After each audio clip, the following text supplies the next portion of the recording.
Welcome to the Southeastern North Carolina Radio Reading Service, a United Way partner agency. We are located on the campus of Fayetteville State University, and our signal is carried by WUNC Chapel Hill.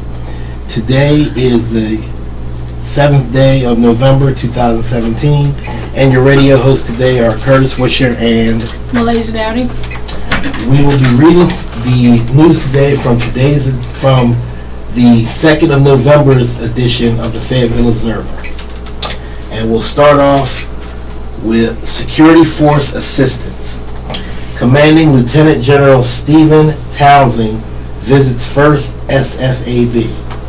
Lieutenant General Stephen J. Townsend, Commanding General of the 18th Airborne Corps, visited the soldiers from the 1st Security Force Assistance Brigade at Fort Benning, Georgia, October 23rd. Security Force Assistance Brigades are specialized units whose core mission is to conduct, advise, and assist operations with allied and partner nations. Soldiers in the SFAB are combat advisors trained to accomplish theater security objectives by training, advising, assisting, accompanying, enabling allied and partnered indigenous security forces. If you are interested in doing what you came into the Army to do, work with small teams, do your military occupational specialty, and do it in a deployed setting, then this is for you. And I'd ask for you to give it a look, said Townsend. During the visit, Townsend listened to troops within the unit to get a feel for why they chose to join the SFAB, so he could help spread the word to the rest of the force to assist with recruiting efforts. This is a great experience for me. It's definitely an opportunity to set myself apart from my peers, said Staff Sergeant Shauna L. Ellis, a signal non-commissioned officer with the 1st SFAB. Ellis is a multi-channel transmission systems operator maintainer, or 25 Quebec, by trade. She says being a part of the SFAB allows her to learn different aspects of the Army and receive training opportunities she never imagined. This is something way outside of my realm, and the guys in this room have taught me so much about the combat aspect, said Ellis. I love it here, and I wouldn't change anything about it, she said. The Army is set to field 5 more SFABs in the future. Career fields such as infantry, armor, field artillery, engineer, and sustainment will fill the ranks of these brigades. SFABs will also have personnel with specialties in military intelligence, combat medicine, field mechanical maintenance, communications, and combat engineering. Quilters needed for Operation Kid Comfort at Armed Services YMCA. Calling all quilters. The Fort Bragg Armed Services YMCA needs services. The organization recently received a request for 250 quilts as a part of Operation Kid Comfort program. According to Lisa Conson, event coordinator at Fort Bragg Armed Services YMCA, the Armed Services YMCA Operation Kid Comfort creates custom-made quilts and pillows for children of deployed U.S. military personnel to help address the emotional stress they suffer during their parents' absence from home from being multiple year-long deployments, Colston said. OKC is a nationwide program that began at Fort Bragg after a grandmother saw a need for her family. She noticed her grandson carrying around a picture of his father during the service member's deployment and coordinated with Armed Services YMCA to create OKC. We're doing the Operation Kid Comfort for all 5 branches of services. We have over 40 states and overseas that we are providing quilts for, explained Colson. The quilts are provided to children for free of charge. All those aged 6 and younger receive a quilt, while ages 7 and up are gifted with decorative pillowcases. Both items have photographs of the child's deployed loved one. However, the Armed Services YMCA cannot provide these sources of comfort with these assistance of volunteers, emphasized Colson. She said that the Armed Services YMCA is looking for sewers, quilting guilds, and they may be interested in the program. The program provides all materials except for sewing machine. We provide the batting, the fabric, the design, Colson said. They can check out the quilts and then go home. All interested volunteers receive a quilting kit, which has everything a sewer needs to make the requested items. Quilters are welcome to check out more than one kid at a time. Ensure all children who need one receive either a quilt or a pillow. The Fort Bragg Armed Services YMCA is also in need of volunteers at their facility to help cut fabric and put the quilting kits together. For more information or to volunteer, email Daniela Anko, OKC Coordinator, Fort Bragg Armed Services YMCA at decano@ymca.org. All-American Division welcomes new Command Sergeant Major to its ranks. Command Sergeant Major Michael Green, outgoing 82nd Airborne Division Command Sergeant Major, transferred responsibility to Command Sergeant Major Michael Fiorisi, incoming 82nd Airborne Division Command Sergeant Major, during a change of responsibility ceremony outside the division headquarters on Thursday. During the ceremony, which signified the end of Green's time as the division's senior enlisted advisor, he thanked family, friends, and the paratroopers for making his time memorable. Before the ceremony, Green spoke candidly about the 16 years worth of memories he has in the division. He said his best memory came while jumping into Sicily Drop Zone during the first All-American week after he assumed responsibility as the 82nd Airborne Division Command Sergeant Major. I was standing there looking over at General Richard Clark, and we both gave each other the thumbs up and exited the aircraft, said Green. Then, to know that you're the Division Sergeant Major now, conducting an airborne operation in front of an excess of 8,000 people to demonstrate the capabilities of the world's most powerful division in the Army. Thinking about times he has seen the strength of the division, Green said there were many, but one of the things he will remember is when the division deployed and supported Swift Response 16. We went from being in a D-Day commemoration, and then we alerted, marshaled, and deployed a brigade sized to Poland within 96 hours, said Green, conducting partnered operations on the Polish border. Green said the logistics, organization, and execution of Swift Response demonstrated the division's abilities. We had a battalion's worth of Polish soldiers, a battalion's worth of British soldiers, and a battalion out of the 173rd Airborne Brigade. We really demonstrated our strategic reach by being able to link all these up in the air and conduct a joint forcible entry operation deep into the heart of Poland. He added that the forcible entry operation demonstrated the division's global reach. As the 82nd Airborne Division recently celebrated its centennial, Green hopes his legacy will help continue their state of readiness for the next 100 years as America's Guard of Honor. Part of that legacy are the many initiatives that Green has implemented or helped to implement. The one he feels has the most impact on the divisions and its units is the First Sergeant Funk Deployment Readiness Exercise Program. It continues to prepare our young paratroopers to be ready, said Green. It sets them up as we go down there and give an external evaluation of their systems and processes. They know that they are truly going to be ready for any call that comes. Green said the DRE also highlights what units may need a little bit of extra vision later on. Maybe they couldn't see because they came so close to the problem, said Green. It's all about readiness and about being ready to fight tonight. So when that call comes, our paratroopers can answer. Because of their ability to jump from aircraft, sometimes paratroopers are given opportunities that regular soldiers are not. Green spoke about an opportunity that he was able to experience because he is a paratrooper. The most touching things that I can remember is the fact of having the opportunity as the Division Sergeant Major to jump in both Normandy, France, and Nijmegen, Holland, said Green. On the drop zones that our forefathers jumped into, for me, is a pretty big deal. But that's the opportunities you get being a paratrooper, added Green. For his follow-on assignment, Green will serve as Senior Enlisted Advisor at the Joint Improvised Threat Defeat Organization. Though he will move on to a new assignment, Green knows he always has a home with the 82nd Airborne Division.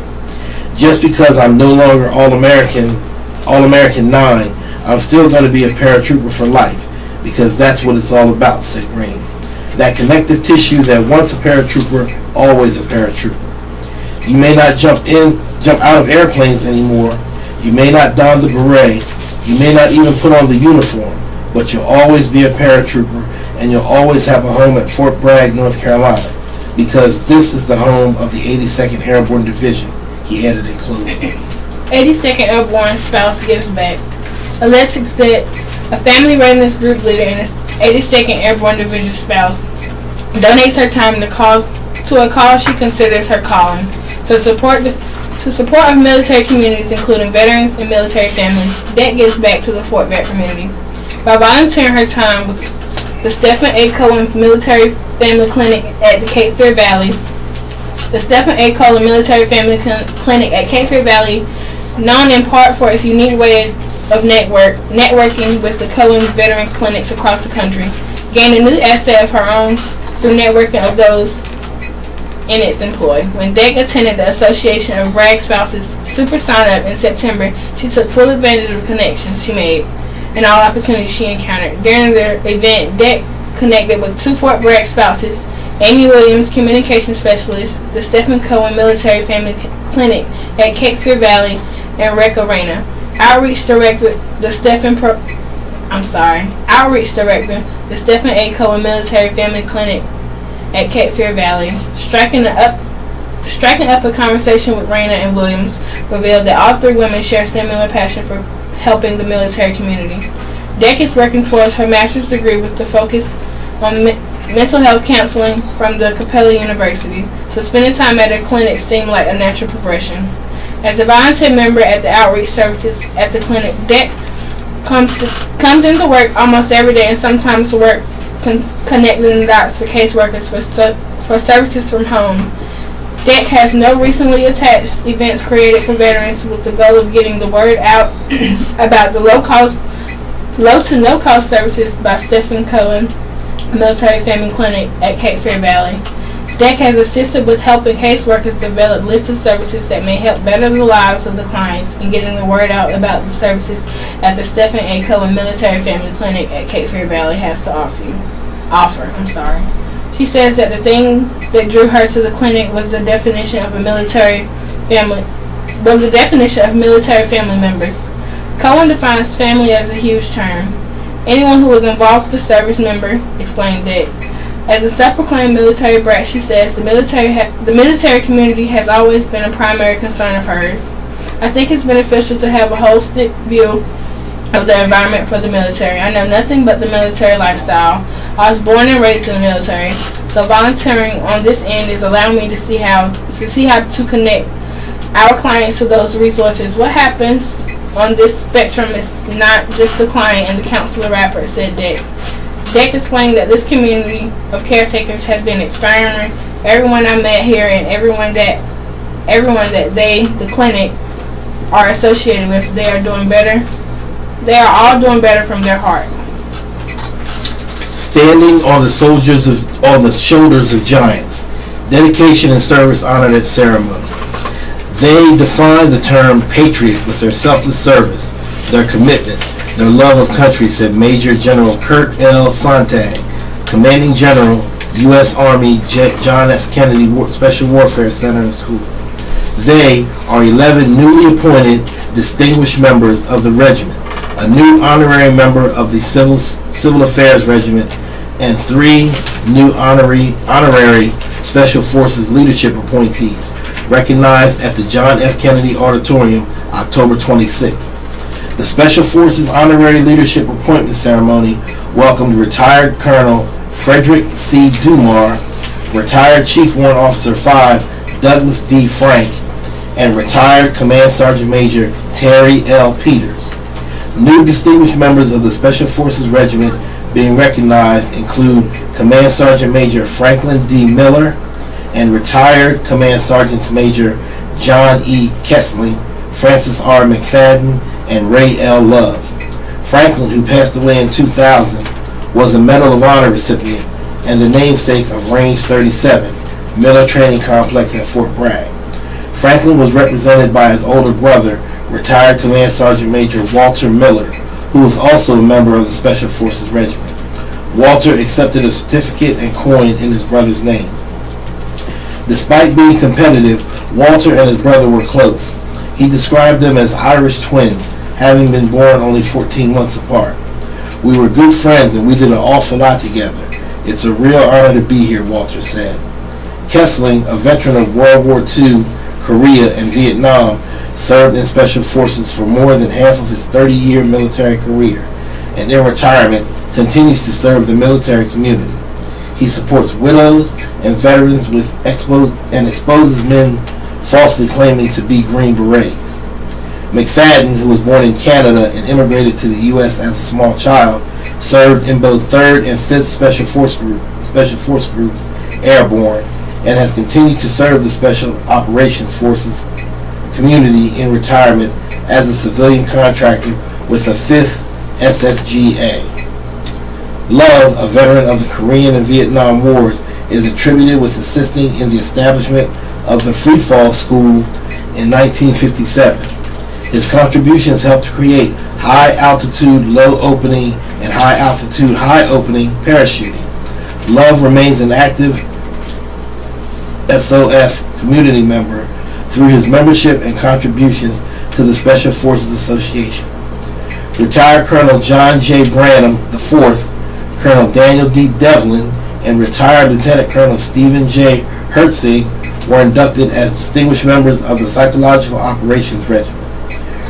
Branham has been described as a leader, an expert, and committed to the advancement of the PSYOP force. After retirement as the Deputy for Plans and Programs in the Joint Military Information Support Command, Branham coordinated and managed the first global set of regionally oriented geographical combatant command executed influence programs. Devlin, in his time with the 6th Psychological Operations Battalion Airborne, established a PSYOP liaison office within the European Command, and that inclusion of PSYOP in EUCOM war plans and exercises. In retirement, Devlin has drawn attention to the need for assessing and responding to foreign and terroristic influence operations in all forms, most specifically through the Internet.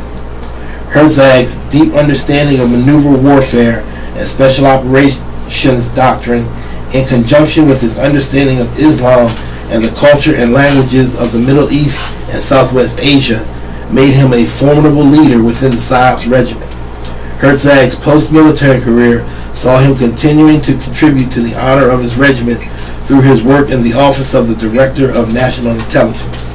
The Civil Affairs Regiment honored Sarah Wines, a civilian who works for the U.S. Agency for International Development, retired Colonel Christopher J. Holschek, retired Colonel David W. Mickey Marcus, and retired Major Corinne A. Wegner.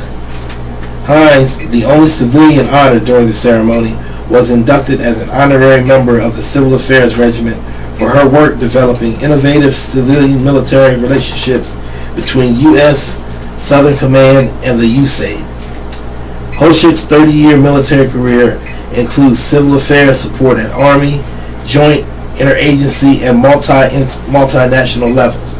And in retirement, he has established and leads the discussion of the future of civil affairs as program director of the Civil Affairs Association and as editor of the Civil Affairs issue papers. Marcus, a West Point graduate, was a new colonel assigned to the Civil Affairs Division during its infancy in 1943. In 1947, he resigned his commission and was recruited by the underground Jewish fighting force as the military advisor to David Ben-Gurion. He was appointed the first Aluf, or general officer, in the Israel Defense Forces and helped lead Israel to victory against neighboring Arab combatants. Wegner, who started her service in 1982 in the Army Reserve, supported Operation Iraqi Freedom as the Arts, Monuments, and Archive Officer for the 352nd Civilian Affairs Command.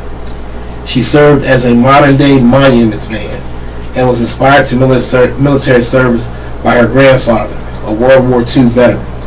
In retirement as a Cultural Heritage Preservation Officer for the Smithsonian Institution, Wegner has continued to serve as both a protector and advocate of tangible and intangible elements of culture. I think we are all standing on the shoulders of giants, of the monuments men, but it's great that the leadership still understands that this is important today, explained Wegner. Tangible, physical, and material. Here each month we represent a piece, an artifact of Fort Bragg's past. Picture is the coin of Fort Bragg Civilian Conservation Corps Company 401c. This coin was used to cash at the camp commissary. In response to the Depression in the 1930s, President Franklin D. Roosevelt set the New Deal into motion. The New Deal, a series of aggressive federal programs designed to turn the country towards economic recovery, saw the 1933 creation of the CCC. The CCC provided jobs for young men, caring for the country's national resources. CCC camps housed men enrolled in the program ages 18 to 25. The law created the CCC included a provision to prevent racial discrimination. The provision stated that no discrimination shall be made on account of race, color, or creed. Initially, many African Americans participated throughout the country, were assigned to CCC units regardless of race, although in the South, racially segregation camps were the norm. Due to hostilities, harassment, however, officials made the decision to segregate black and white enrollees everywhere. In the decade after the CCC's creation, 11 African American CCC companies worked in North Carolina. One of the largest semi-military CCC camps were located here at Fort Bragg, and the company 401c, the company for which the coin picture was produced, was entirely an African American company. African Americans who participated in the CCC in North Carolina said that they felt they benefited from their involvement in the CCC in three ways: character development, educational and training opportunities, and gaining in full employment. Brigadier General Francis visits Fort Bragg and discusses loss prevention. I was selected as the commander of the U.S. Army Combat Readiness Center and the director of Army Safety, and so that is now my mission in life, and it is to help commanders prevent loss, explained Brigadier General David J. Francis, U.S. Army Combat Readiness Center. Francis made his way around Fort Bragg October 25th, meeting with senior leaders from the U.S. Army Forces Command 18th Airborne Corps and the 82nd Airborne Division, and engaging with uniformed and civilian safety personnel. The purpose of Francis's visit was to operationalize safety and provide value added for commanders, explained Captain Peter J. Lafredo. Francis spoke to a group of safety officers over lunch at McKellar's Lodge, where he explained a three-pronged approach for the improvement of Army safety. According to Francis, the first thing that Army safety is focused on is revising safety policy and streamlining policy to make it more executable for commanders. The second Army safety focus is the development of the Army and Safety Occupational Health Enterprise Information Management System, or the ASO-HIMSS. What that big name is going to do is make it easier for commanders to use it to report and use it to analyze safety data. At the end of the day, that is what we're trying to do, prevent loss, explained Francis. Finally, the third focus is a revamp of safety training, including institutional, self-development, and operational training. The whole intent behind that is to allow them, the safety officers, to continue to progress throughout their career for both our uniformed and civilian safety professionals, said Francis. Additional topics discussed during the Safety Officer Roundtable at McKellar's Lodge included bridging the age gap with the inclusion of new technologies for safety professionals and the importance of maintaining relevance to commanders in order to better assist them. If we aren't enabling our command to increase readiness, then we are failing, said Francis. Raising awareness, preventing diabetes. What is diabetes? Diabetes is when the body cannot process the foods we eat by turning it into glucose or sugar. Sugar is the energy that our body uses to function. Sugar is our energy, our fuel. Sugar is to the body as gasoline is to the car. No sugar, no fuel, no activity. No gasoline, no fuel, activity. The car will not move. There are different types of diabetes. Type 1 diabetes develops at a young age when the pancreas produces very little insulin, which is a hormone that allows the body to get energy from the food we eat. Not at all. Type 2 diabetes develops later in life, making it difficult for the body's cells to use the insulin. When our bodies produce sugar from the foods we eat, the pancreas produces and secretes insulin into the bloodstream. Insulin helps get sugar into the cells in our bodies.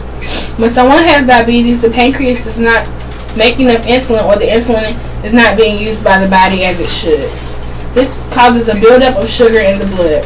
Too much sugar in the blood is determinal to the body. A buildup of sugar in the blood can cause some very serious problems, such as kidney failure, blindness, heart disease, and lower extremity amputations. Diabetes is the second leading cause of death in the United States. Do you know the symptoms of diabetes? The symptoms of diabetes are frequent urination, excessive thirst, unexplained weight loss, extreme hunger, vision change, slow healing, tingling and numbness and pains in hands or feet, very dry and itchy skin, more infections than usual, bedwetting in children who don't wet the bed, inability, irritability or other mood changes, yeast infections in men and women, fruity smelly breath, nausea, vomiting, and drowsiness. The following tips can prevent diabetes. Exercise regularly, at least 3 to 4 times a week. Eat healthy and eat more veggies. Control your blood pressure by limiting the salt you intake. Quit smoking. Smokers increase the chance of getting diabetes. Limit your alcohol intake. Blood pressure levels may increase due to alcohol intake. Weight control and staying active. Prevent cardiovascular disease by keeping your cholesterol level down. Keep calm. Manage your stress levels. Get an annual physical. It is very important. Most importantly, talk to your provider if you have diabetes symptoms or any questions or concerns for your health. For more information on diabetes, visit www.jdrf.org. This is the Southeastern North Carolina Radio Reading Service, a United Way partner agency. We broadcast from the campus of Fayetteville State University, and our signal is carried by WUNC Chapel Hill. As a nonprofit agency, we rely on public donations. We request your support to continue our services. When making charitable donations, please keep the SENCRRS in mind. Our post office box number is 35029, Fayetteville, North Carolina 28303. If you have any questions or comments, please call at 910-672-1600, or our toll-free number is 1-844-709-5656. Your radio hosts are Curtis Wisher and Malaysia Dowdy, and we are proud to serve you today. Small Arms Competition. FORSCOM soldiers come to Bragg to compete. On day one of the 2017 FORSCOM Small Arms Competition, soldiers were able to group and zero M4s, M249s, and 9mm weapons at various ranges across Fort Bragg. Service members from 10 different U.S. Army forces, command units all across division came to Fort Bragg to compete, said Sergeant Major Matthew Heyer, Headquarters and Headquarters Battalion, 82nd Airborne Division. The competition, he said, really gives these individual shooters, the best shooters in their respective units, a place to even come outside and test their skills against the best that the Army or Forces Command has to offer across post. And I think it also helps them come to Fort Bragg and represent those units. Sergeant Jason Keeney of the 2nd Battalion, 508th Parachute Infantry Regiment, worked alongside Heyer to help facilitate testing at Range 1 on October 3rd. He said that soldiers' feedback indicates that they're having a good time and that competition is a good aspect of soldiering. Any competition drives excellence, said Keeney, who joined the Army 6 years ago. Additional tasks include soldiers dragging simulated casualties using a SCEDCO and engaging targets from the most lethal closest threat to the least farthest threat, said Staff Sergeant Ross Giles, Company B, 2nd Battalion, 504th Parachute Infantry Regiment. By October 26th, the last day, Some of the soldiers were completing rifle squad automatic weapon and pistol testing at range 62. Sergeant Jordan Latham, a Fort Bragg soldier assigned to the 28th Engineer Brigade, said the competition provided a good variety of events in which to compete, as well as a diverse pool of competitors with different skill sets, so he wasn't certain of his chances of winning. I'm going against some really good competitors, so it's still anybody's game, he said. Fellow Fort Bragg soldier PFC Mate Stander of the 1st Battalion 508th Parachute Infantry Regiment said that the competition provided a good learning experience. I'm meeting with people from other units and trading tips with them, he said. One of the goals of the championship, according to a marksman newsletter, is to raise the standards of marksmanship and increase lethality across the entire force. Annual powerlifting tournament draws crowd at Hercules Center. The installation Best Powerlifting demonstrated their strength in the 3rd annual Fort Bragg powerlifting competition at the Hercules Physical Fitness Center Saturday. 50 men and women competed for the title of the best powerlifter in their weight class by completing 3 rounds of squats, bench presses, and deadlifts. Fort Bragg's Family and Morale Welfare and Recreation hosts the annual tournament to give those who excel in the strength training an outlet to demonstrate their abilities, said Andrew Kingsley, the manager, Tucker Performance Enhancement Center. We have plenty of aerobic activities available on post, but as we're seeing in present time, strong soldiers and fit soldiers. Participants said that they enjoyed the atmosphere at the Hercules PFC, which gave them the ability to practice their lifts in the same room that they would attempt them. Christopher Linwood, an active duty soldier, said Saturday's tournament was his first powerlifting competition. It seemed like a good event, he said. I'm an older guy, so I wanted to test myself against the younger troops. After completion of the squat, the bench press, and the deadlift, Linwood finished the first in the 220-pound weight class with a total combined lifted of 1,560 pounds, which was also the highest overall. He said he would absolutely return for next year's competition. I'm having a ball.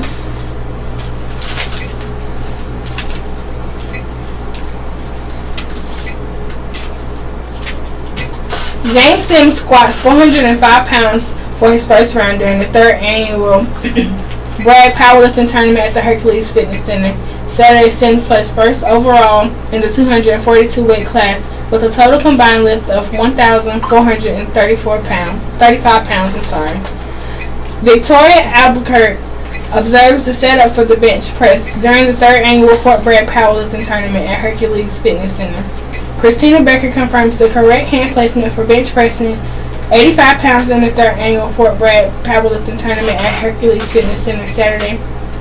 Baker placed first in the 123-pound weight class with a total combined lift of 585 pounds. Achieving the EFMB, 3rd time's the charm.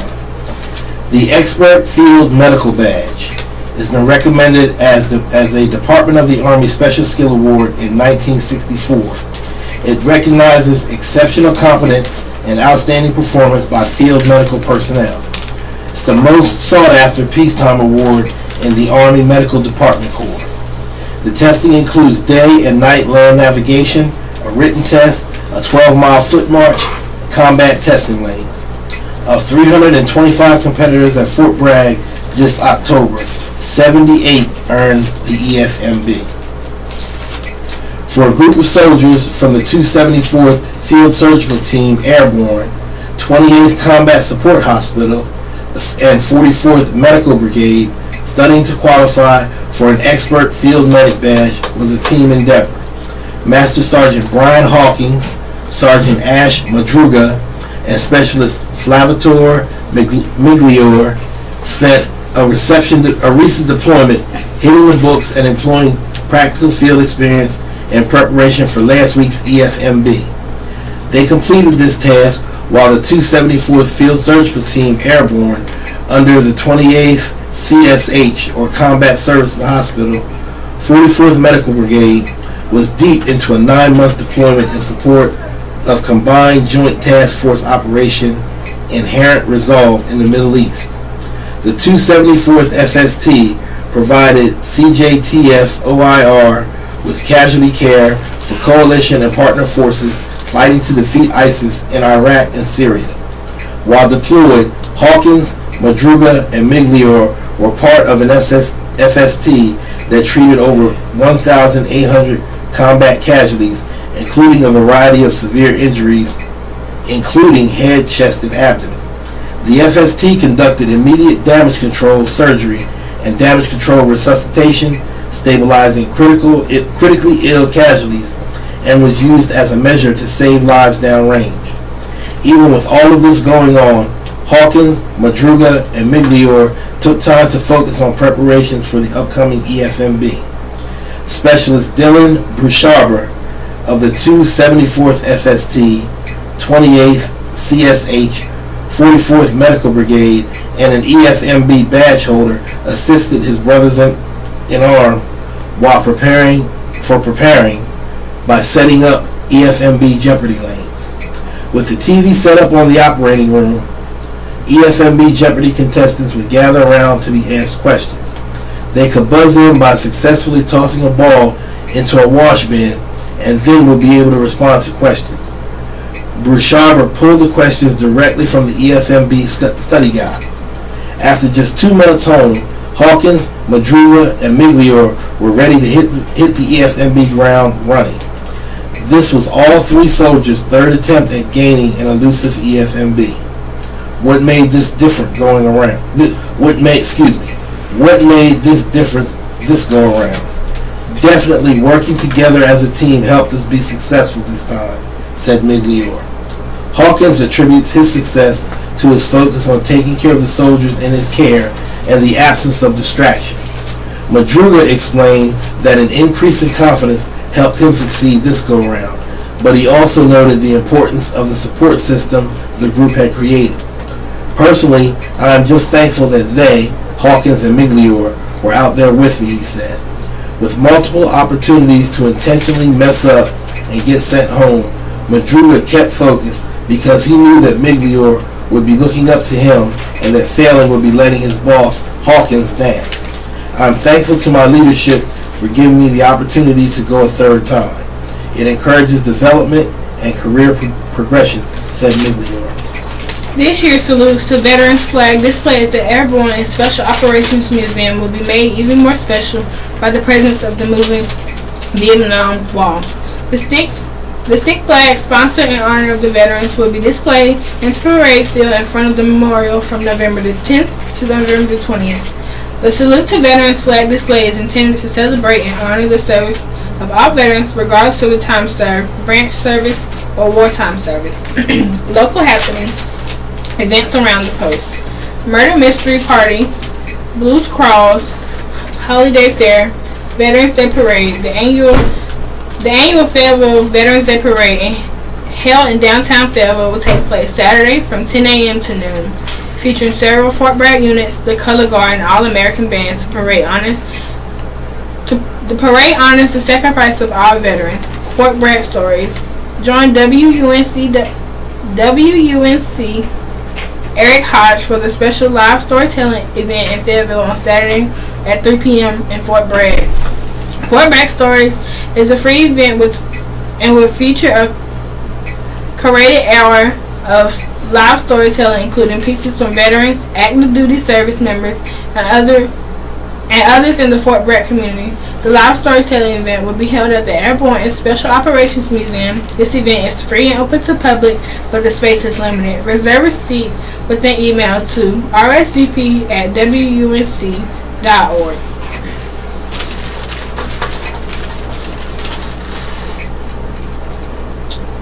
Okay, American in Focus, American Education Week. The Bragg Training and Education Center will celebrate American Education Week beginning November 14th at 1 p.m. or 1300 for you military out there, with the Fort Bragg commencement ceremony at the Iron Mike Conference Center. The graduation ceremony is open to all service members and family members who recently completed an undergraduate or master's degree and cannot attend their school's graduation. A reception will follow the ceremony. To register, contact BTEC at 396-6721. The North Carolina Troops to Teachers Program Coordinator will offer an information briefing from 1 to 3 p.m. November 15th at the Bragg Training and Education Center. That's BTEC 4520 Knox Street, Building 1-3571. Military members, Guard members, and reservists are invited to learn about a unique opportunity to put military skills to use in public schools. For more information, please contact BTEC at 396-6721. The BTEC Open House on November 16th from 10 a.m. to 3 p.m. will offer the following activities: college level examination program and defense activity for non-traditional education support subject standardized test, and defense language aptitude battery testing at 10 a.m. Veteran Affairs and GI Bill brief at 10 a.m. Financial aid, military spouse career advancement account scholarship brief at 11 a.m. Lunch provided by the USO mobile canteen at noon. Army medicine brief at 1 p.m. Career skills program information session at 2 p.m. Support requested. The USO of North Carolina Fort Bragg and Fayetteville Airport Centers are in need of volunteers for center and event support. If you have a desire to serve our local military troops and families and have the time to give, we need you. You can set up a profile at www.volunteers.uso.org. After registering, you will soon receive an email invitation to a new volunteer orientation. If you have questions, you can send them by email to brg.volunteer@us-nc.org. That's brg.volunteer@uso-nc.org. New appointment system. The Fort Bragg Education Center has set up an appointment system to serve all education counseling needs. The new convenient appointment system allows patrons to have a scheduled appointment time to meet with an education advisor. Once an appointment is confirmed, the patron will receive an email and a reminder email 24 hours prior to the appointment. The confirmation email will have a link to either cancel or reschedule an appointment if necessary. Walk-in services will continue to be available to enroll the Basic Skills Education Program, and this system will not be used for testing appointments. Appointments are scheduled for a 30-minute time frame and may be scheduled at https://bookfbtec.timetap.com. Once again, that's https://bookfbtec.timetap.com. Contact the Fort Bragg Education Center for more information at 396-6721, 908-0927, or usarmy.bragg.mbx.brag-ed-education-center@mail.mil. Once again, that's usarmy.bragg.mbx.brag-ed-center@mail.mil. Volunteers needed. The American Red Cross is in need of volunteers at Fort Bragg to work with our service members and veterans. The Red Cross is specifically searching for volunteers to work in Womack Army Medical Center to assist with greeting patients, managing phone calls and emails, drive a shuttle for patients, and to serve in clinical positions. They are seeking volunteers Monday through Friday from 7:30 a.m. to 4:30 p.m. To become a volunteer, apply online at www.redcross.org or contact Linda R. Daney at 907-6234 or linda.daney2 at redcross.org. Lifeguard classes. Fort Bragg Family and Morale, Welfare, and Recreation Aquatics is offering the 2017 American Red Cross Lifeguarding Course. Participants must be at least 15 years of age on or before the initial scheduled session of this course. Attendance to all classes is required. Pre-qualification tests will occur at 8 a.m. on the first day of each course. Registration ends 2 weeks before the start date of the course. Class number 4. The set classes are from December 2nd, 9th, 16th from 8 a.m. to 4 p.m. and on December 3rd, 10th, and 17th from noon to 5 p.m.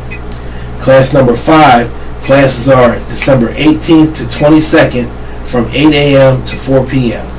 The cost is $50 non-refundable for the pre-qualification class and $150 for the lifeguard class. Register at Tolson Indoor Pool, Building 4-1431, Normandy Drive, Monday through Friday, 8 a.m. to 6 p.m. Call 908-3198 or 643-8533 for more information. The 2018 U.S. Army Officer Candidate School Alumni Association Reunion. The OCS Alumni Association represents all Army officers commissioned through any officer candidate school, regardless of previous locations or branch affiliation. The OCS is located at Fort Benning, Georgia, and continues to serve as a principal venue for officer ascensions for the Army. The reunion will be conducted at the Columbus Marriott Hotel on 800 Front Avenue, Columbus, Georgia 31901. Refer to the OCS website at www.ocsalumni.org for information updates or contact Nancy Ionoff at 813-917-4309. Notice of estate. This notice serves as an advisory for all those in possession of the property of Sergeant First Class Johnny A. White, as well as to persons to whom the deceased is indebted, or those indebted to the deceased. Please contact Captain Timothy M. Cassidy, Summary Court Martial Officer, with all inquiries at 432-6818 or timothy.m.cassidy@socom.mil. This notice serves as an advisory for all those in possession of the property of PFC Samuel S. Newcomb, as well as to those persons to whom the deceased is indebted or those indebted to the deceased. Please contact Captain James L. Wheeler, Summary Court Martial Officer, with all inquiries at 396-4923 or email james.l.wheeler76.mil@mail.mil. State Superintendent seeks innovation at Bragg Schools. North Carolina State Superintendent of Public Schools Mark Johnson visited Fort Bragg on Monday. I'm on a listening tour of the entire state of North Carolina because there are some great pockets of innovation going on in schools all over the state, and it doesn't matter if the school it doesn't matter if it is a North Carolina school or a Department of Defense school. I need to see what great things are going on so we can scale them across the entire state, said Johnson. Johnson began the visit by meeting with Garrison Commander Colonel Kyle Reed, the Deputy Garrison Commander Justin O. Mitchell, to discuss the education at Fort Bragg. After lunch at the 2nd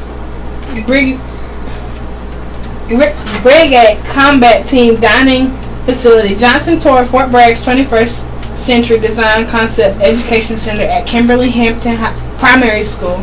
Johnson and his team were greeted at the first grades Millie Hudson and Emma Evans, and welcomed to the facility by Principal Priscilla Joyner. The cutting-edge educational facility focuses on project-based learning and accommodates students with pre-kindergarten to the first grade.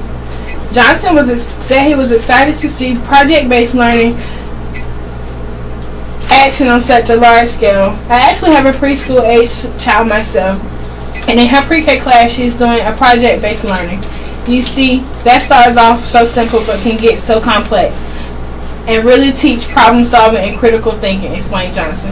It is very impressive to see the action and so fully embraced too, even down to the way the school is laid out. It is all about project-based learning. Johnson hopes to share innovation and success he encounters and he listens. Johnson hopes to share the innovation and success he encounters on his listening tour, such as he's seen at the KHPS, and bring them to schools across the state. If any district wants to help scaling those ideas, we want to be a clearinghouse for those, said Johnson. We are going to go to the General Assembly and share the great things we have seen, the transformative innovations in our schools, and how we can scale those for other districts. Veterans Day's events. The city of Fayetteville is honoring veterans on Saturday with the events held downtown. 10 a.m. to noon, the Veterans Day Parade. 12:30 to 1:30 p.m., the City of Fayetteville's Veterans Day Ceremony at the North Carolina's Veteran Park. At 2 p.m., a Soldier's Hearth Understanding Vietnam Veterans Experience at the Museum of the Cape Fear. At 3 p.m., to celebrate Fort Bragg's 100th anniversary, WUNC Radio is presenting Fort Bragg Stories, a free event that will feature a karate hour of live storytelling, including pieces from veterans, active duty service members, and others in Fort Bragg community. This event will take place at the Airborne Special Operations Museum in Fayetteville on Saturday at 3 p.m. Although this event is free, reservations are required and space is limited. Okay, physical fitness centers at Fort Bragg. Looking for a place to get those gains. Fort Bragg has several physical fitness centers that all Department of Defense card holders can use for free. The disclaimer is some of the PFCs do have classes that may require a small fee. The gym system run by the Family and Morale, Welfare, and Recreation is a low-cost, easy-to-access way to work out. There are a couple of rules to know before you head off to the physical fitness center. Number 1, workout bags aren't allowed in the exercise areas. You have to leave your bags in the locker room. Bring a workout bag into the gym area can impede walkways and accessibility to all exits. Number 2, there is a bit of a dress code. No clothing with obscene, slanderous, or vulgar words is allowed. No gang-affiliated clothing is allowed. An item of clothing that is supposed to be an undergarment cannot be worn as an outer garment, i.e. sports bras. Shoes must be worn at all times except in areas where it is acceptable to not have footwear, like the pool. And finally, distinctive military uniforms worn by unauthorized people or mixed with civilian clothing also isn't allowed. Number 3, strollers aren't allowed in the workout area. A child has to be under direct supervision of a non-participating parent at all times. Children cannot be left unattended. For information about hourly care for children while at the gym, visit the Child Youth Services Hourly Care website at https://brag.armymwr.com/programs/hourly care. Now that we have gone through the rules, let's get to the good stuff. The physical fitness centers themselves and where to find them. There are 14 PFCs, physical fitness centers, at Fort Bragg, but I'm only going to cover a few. For a full list of PFCs and hours, please visit https://brag.armymwr.com/programs/fitness centers. The Frederick Performance Enhancement Center. Frederick is a place where you can go work on plyometrics, agility training, and suspension training. It is located on Gruber Road and is open Monday through Friday from 5 a.m. to 9 p.m. and Saturday and Sunday from 7 a.m. to 3 p.m. Frederick's is closed on holidays. Hercules PFC. Also boasting a juice bar, Hercules is located on Armistead Street and is open Monday through Friday from 5 a.m. to 10 p.m. Saturday and Sundays and federal holidays from 7 a.m. to 3 p.m. With a sauna, basketball courts, and fitness classes, Hercules has a little bit of something for everyone. Ritz-Epps PFC. Ritz-Epps is in the middle of the 82nd Airborne Division's footprint at Bragg, located on Champion Main Road. Ritz-Epps also has a juice bar and a sauna, as well as free weights and basketball and racquetball courts.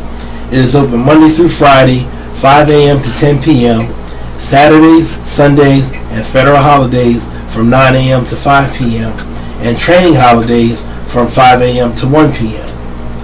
And the Tucker Performance Enhancement Center. Tucker is home to a pool and the recently installed Alpha Warrior training rig. For more information, see www.paraglideronline.net/news.